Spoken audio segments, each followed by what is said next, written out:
Hello and welcome. My purpose for creating this video is to address perhaps the most common undiagnosed cause of anxiety and depression related to a gene most people have never heard of. The gene is called MTHFR. And this gene, of course, encodes for the MTHFR protein. And this protein is a specific type of enzyme. If you're unfamiliar with enzymes, enzymes are essentially the blue-collar proteins of the cell. They build, they tear apart, they move stuff from one place to another. Of course, the specific job of MTHFR is to convert 5,10-methylene tetrahydrofolate into 5-methyl tetrahydrofolate. And now you're probably like, why would anyone care about that? Well, let's try to simplify it. You should be familiar with your vitamin Bs. And in this case, folic acid or folate, this is vitamin B9. If you're old enough to remember, folic acid got a lot of attention right around the turn of the century when it was discovered that folic acid deficiency was a key cause of neurological birth defects like spina bifida. And so now we have folic acid in our cereals, all sorts of things. Well, essentially, what the MTHFR protein does is take a folic acid derivative and modify it slightly. This modification is what we call a methyl group. And like we said, this is the 5-methyl tetrahydrofolate that we mentioned in the previous step. And this conversion is mediated by the protein MTHFR. Now, this methyl group is a key part of our story today. So it's important, so important that if 5-MTHF is decreased in the body, this has the ability to affect a lot of things. This decrease is associated with cardiovascular disease. This is going to include heart attacks, stroke, high blood pressure, blood clotting issues. It can definitely affect pregnancy. We've already mentioned spina bifida. Other issues that could arise could be preeclampsia, miscarriage, other birth defects. Another one is psychiatric disorders. As mentioned in our title, this is commonly anxiety, depression, but could also include bipolar disorder and even schizophrenia. Other known effects of decreased levels of 5-MTHF include bone health, chronic fatigue, chronic pain associated with inflammation, and even sleep impairment. And sometimes supplementing with folic acid works, but sometimes it's just not enough because sometimes the issue is with the MTHFR protein or the MTHFR enzyme's ability to convert the folic acid into 5-MTHF. As such, this is a genetic disorder. In other words, it's passed down from parents. To help explain this better, I'd like to introduce you to the term polymorphism. A polymorphism just describes a specific change to a certain allele. Well, what's an allele? Allele is simply a specific version of a gene. Of course, most people are familiar with the concept of genes. Healthy individuals have 2 copies of each gene, one from mom, one from dad. Just to make sure we all understand this concept, maybe in oversimplistic terms, maybe we're talking about eye color or something like that. And let's say you get a blue allele from mom, and you also get a blue allele from dad. When you have the same alleles from each parent, we call this homozygous. But what if you had different alleles of this gene? What if you had that blue allele from mom, but you received a different allele from dad? The 2 different alleles means that you are heterozygous for that specific gene. And lastly, we just want to remember that a gene is just a specific sequence of DNA. This is made up of nucleotides, A and T and C and G. These are just the names of the nucleotides, the 4 different nucleotides that I would find in my DNA. And the gene itself is simply a recipe for how to make proteins. And with around 25,000 genes in your body, you can mix and match those to make upwards of 50,000 different kinds of proteins. And MTHFR is simply one of those proteins. Now, getting back to the idea of polymorphism, there are 2 specific polymorphisms that are relevant to our discussion today. The first one is called C677T. Now, with this annotation, all it tells us is that C, the amino acid called cytosine, is converted to T, thymine, at the position 677. This is a single amino acid substitution. And of course, amino acids are the building blocks of proteins. All proteins are just made of amino acids that are essentially glued together to form a specific shape. The other polymorphism that we're interested in is the A1298C. This represents an adenine to cytosine substitution. So if the genetic recipe is changed, in other words, if we change the A or the G or the C or the T in the sequence of DNA, then the protein made from that recipe may be different. And in the case of the MTHFR gene, there are 3 alleles that we need to talk about. The first one being wild type, where none of these changes are represented, and the other two being these two polymorphisms that we've mentioned. Now, why do we care about these alleles?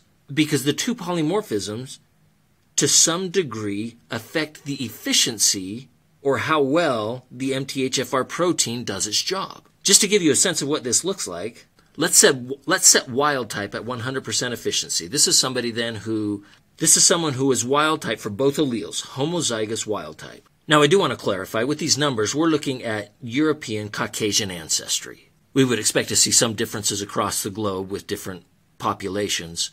We're focusing on European Caucasian, as this represents a significant number of individuals here in the United States. Now, if someone is heterozygous for the A1298C polymorphism, we'll label that het for heterozygous, their efficiency for this enzyme function drops. Likewise, if somebody is heterozygous for the C677T polymorphism, their efficiency drops even further. If someone is homozygous, in other words, both alleles carry the A1298T polymorphism, their efficiency is decreased even further. Likewise, we can see what's called a compound heterozygous, where one allele is the 6778T and the other is the A1298T. That's 1298C. These compound heterozygous individuals have even decreased efficiency, and the one that has the most decreased efficiency is the C677T homozygous. Now, we don't have a lot of good numbers on all of these, but what I can tell you, going back to wild type being 100% efficient, is the one that studied the most, the C677T. If you're heterozygous for this polymorphism, your efficiency is down to 65%. And if you are homozygous for the C677T polymorphism, your efficiency is down to 30%. And from there, we can kind of visualize and fill in the gaps of where those other combinations stand. Now that we understand that, I want to give you an idea, again, in European Caucasian ancestry, the prevalence of these combinations within individuals. And you may be surprised to see that people who are wild type, they make up probably less than 20% of the population. Individuals heterozygous for A1298C are probably 20 to 30%. The C677T heterozygous, 40 to 50%.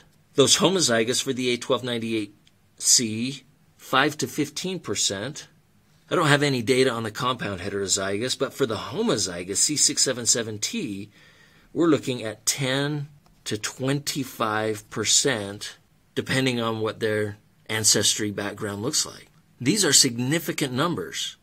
We're saying that upwards of 20% of individuals with European Caucasian ancestry are homozygous for a C677T polymorphism in the MTHFR locus, and these individuals have a decreased efficiency down to 30% of wild-type functionality for this specific enzyme. So the next question has to be, what are the effects of decreased MTHFR enzyme function? Well, I'll try to simplify this as much as possible. I think it will help to remember some of the key symptoms and risks of MTHFR deficiency that we mentioned at the beginning. Things like cardiovascular disease, psychiatric disorders, including depression, sleep impairment, chronic fatigue and muscle pain. Of course, depending on gender, depending on diet, some of these may manifest more than others. But to try to show you how all of these are related, I'd like to try to simplify an advanced biochemistry topic called 1-carbon metabolism. To start this, do you remember our vitamin B9? And to make 5-MTHF, we attached a methyl group to it. 1-carbon metabolism simply describes how we use this methyl group, this single carbon, to make many important molecules in the cell. Of course, the story of 1-carbon metabolism begins with the amino acid methionine. Methionine is what we call an essential amino acid. Essential because your body doesn't make it. In other words, it must be in your diet. And like we mentioned before, an amino acid is a building block of protein. Building blocks in the same way Legos are building blocks. And as you put all these Legos together to form an intricate shape, now you've got something functional. So let's say you have a meal high in protein. Maybe it's a protein shake, maybe it's a steak or chicken. That protein will be broken down in your gut into individual amino acids, which are then absorbed into your bloodstream. Among these amino acids is methionine, which looks like this. I've colored it to show in blue the main backbone. Every single amino acid has that pattern. In yellow and pink, this is what makes individual amino acids different, and this methyl group here in pink is really important to today's story of one-carbon metabolism. Methionine is the universal methyl donor. And when you eat that protein and that methionine comes into your body, ATP is added to it to create a molecule called S-adenosyl methionine. And we'll abbreviate this, S-A-M-E. And the key thing that I want you to see is that methyl group that we're interested in right there, it's ready for transfer. And like we talked about at the beginning, the transfer of this methyl group onto other things is what helps build those things. And it's really important for building several key molecules in your body. If we were to break down where these methyl groups end up, we know that about 45% of them are used for creatine synthesis. Another 45% are involved in the production of phosphatidylcholine, and the remaining 10% are used in some really important cellular processes. This is going to include neurotransmitter regulation, and one that I'll focus on is dopamine. Also histamine regulation. You're probably familiar with antihistamines. This is involved in inflammation. And then just generally across the board in all cells, gene expression and regulation. This includes nucleotide synthesis and also polyamine synthesis. Polyamines are little positively charged molecules that help regulate and modify gene expression in the DNA. Of course, this gene expression and regulation explains a lot about the birth defects, including spina bifida, that we see with folic acid deficiency. So with this list in mind, let's go back to our list of risks and symptoms. How does decreased MTHFR activity increase my risk of cardiovascular disease, for example? Well, we mentioned that 45% of methyl groups are used to make creatine. You've probably heard of creatine phosphate as a supplement, primarily for bodybuilders. Well, let's take a second to synthesize creatine. We're going to start with a creatine precursor. And to this creatine precursor, we're going to add a methyl group. And of course, that methyl group comes from our S-adenosyl methionine. And what we get is creatine. Now, importantly, creatine is not only important for muscle health, but it's also important for neurocognitive function.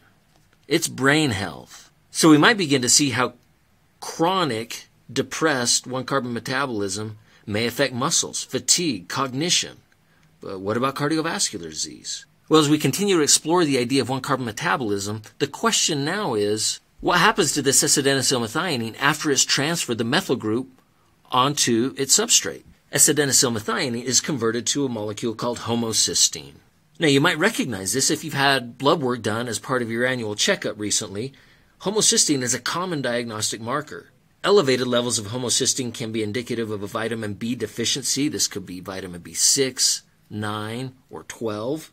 And it's thought that elevated levels of homocysteine can also cause arterial damage. This is going to include heart attacks, blood clots, and strokes. So we'll come back to this. We want to understand what happens to that homocysteine, and we want to be able to regulate it effectively.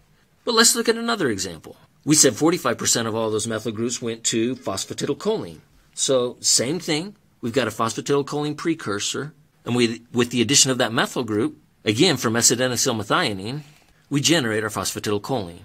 Maybe you've never heard of phosphatidylcholine, but this is really, really important component of all your cell membranes. It's also necessary for lipoprotein synthesis in the liver. You're probably familiar with LDL or HDL, technically LDL cholesterol, HDL cholesterol. These are lipoproteins that serve an important function in the transport of fats through your body. And specifically, if the liver doesn't have any phosphatidylcholine, it cannot create the VLDLs to deliver triglycerides to your body, so those fats actually build up inside the liver. So, decreased phosphatidylcholine can lead to liver steatosis, and if not addressed, this could lead to fatty liver disease.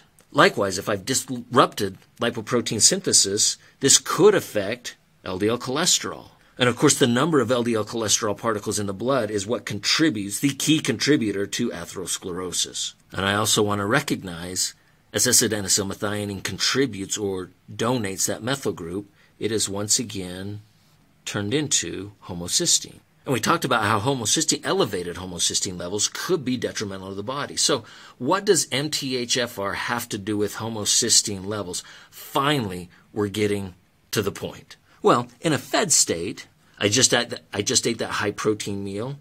I've got excess homocysteine as all the methionine that came in is converted to S-adenosyl methionine, and then I make those methyl transfers. I generate a lot of homocysteine, but I've eaten. I don't have a deficiency, and so I need to eliminate the excess homocysteine. And it's worth mentioning that this is a vitamin B6 dependent process. And usually people who are deficient in vitamin B6, they have elevated homocysteine levels, but I can treat with vitamin B6 and just take care of it. But again, because I'm fed, there's no need to recycle the homocysteine. But remember, methionine is an essential amino acid. So what I'd like to do in a fasted state, and this is where I spend most of my time, right? Sleeping in between meals, most of my time is spent in a fasted state.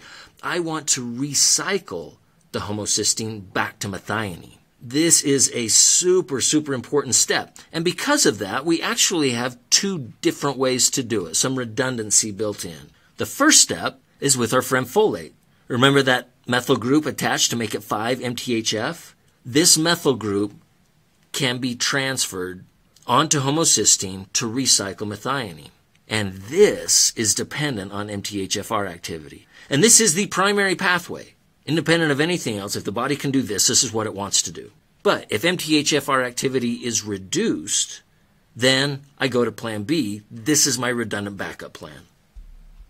And here I use a little molecule called choline. Specifically, it's betaine, and we'll get to this in a minute. This is a secondary pathway. It's a bit more energy intensive, but it provides the redundancy that we need if the primary pathway isn't working properly. So this finally completes our story of one-carbon metabolism, where we have acetylmethionine, which is just methionine with a methyl group on it, essentially. And I can transfer that methyl group to build lots of important stuff. And in the process, I generate homocysteine. Homocysteine isn't the nicest thing, and I want to get rid of it. In a fed state, I can eliminate it via vitamin B6. But in a fasted state, in order to replenish my methionine, I want to recycle it. And the primary mechanism to do that is with my 5-MTHF, my vitamin B9. But to complete the cycle, I need to take that folate and once again turn it into 5-MTHF. And that happens via MTHFR. And if we can't do that step efficiently, then we need to rely on our backup plan, the use of choline. Of course, where this story is going, if I'm deficient in MTHFR activity and I don't have enough choline in my body, this can be problematic. So, with that basic understanding of one-carbon metabolism, I want to return to where we started, MTHFR deficiency and depression. To begin, we need to understand the concept of dopamine persistence. Dopamine, as you're probably aware, is a neurotransmitter in the brain. When dopamine is released into the brain, particularly in a section in the front called the prefrontal cortex, one of its key jobs is to look for rewarding experiences and maintain focus on those experiences. As an example, let's consider a chocolate chip cookie. I see a chocolate chip cookie. I love chocolate chip cookies. Dopamine helps my brain identify that cookie as highly rewarding, and I either eat the cookie or I think about the cookie all day, especially if it was denied me. So dopamine release in the prefrontal cortex.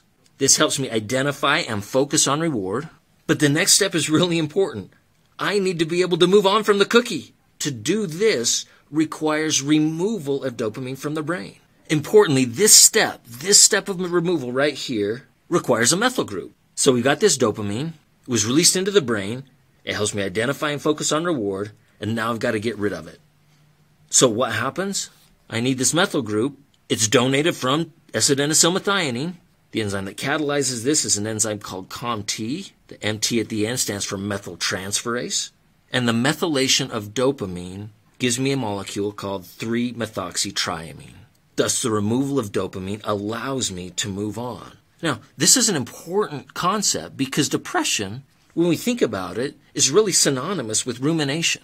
Rumination describes the process of dwelling on the past, analyzing past events over and over and over again. The inability to move on. And so individuals with decreased methyltransferability are thought to have then an increased persistence of dopamine. Dopamine is released, but I can't get rid of it very fast, and that causes the brain to ruminate. Well, now that we have all this information, what can we do? Well, that's actually the easy part.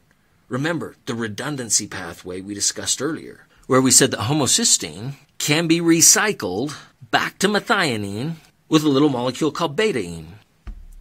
Betaine is also called trimethylglycine. Maybe you've heard of that one. And betaine comes from choline. And of course, choline can come from phosphatidylcholine. So in essence, these two can be seen as interchangeable.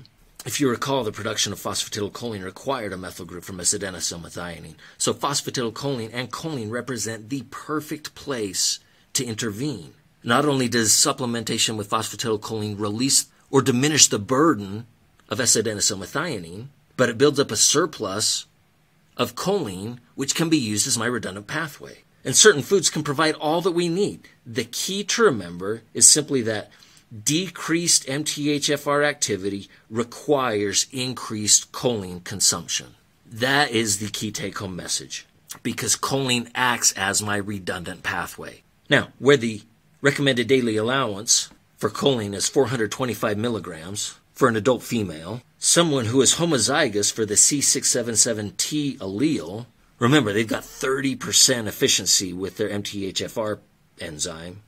In order to compensate for that, they need probably upwards of 1,200 milligrams daily choline in order to make up for the fact that their MTHFR activity is reduced.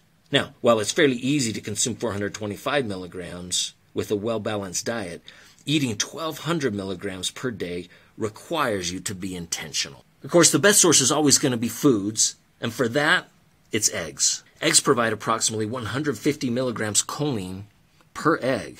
But I completely understand why somebody wouldn't want to eat 4 to 6 eggs every day. So, what do? We supplement with phosphatidylcholine supplement. This might make sense for some. This is actually done most easily with lecithin. There are a couple of different kinds of lecithin you can buy on the market. You've got soy lecithin, or you've got sunflower lecithin. And while amounts may vary from brand to brand, the phosphatidylcholine content is usually for soy 15 to 20%. A little bit higher usually in sunflower, where we see 20 to 35%. And what that means is if I take one 1,200 milligram sunflower lecithin capsule, that should yield about 300 milligrams of phosphatidylcholine per capsule. So 3 tablets a day, along with a healthy diet, can and should meet the excess choline demand of anyone along the spectrum of MTHFR deficiency. And lastly, as a little side note, if this feels like something you're interested in, another beneficial supplement is creatine. Remember, this is commonly available, used mostly by weightlifters, bodybuilders. But because 45% of all of my methyl groups go to the production of creatine, supplementing creatine makes sense because this reduces the burden on my stores of S-adenosylmethionine. And not surprisingly, recent research has shown that creatine supplementation is beneficial for a subset of those suffering from clinical depression. Just would like to make one note. Work from Dr. Chris Masterjohn really helped me build my understanding of one-carbon metabolism and is a great resource for more.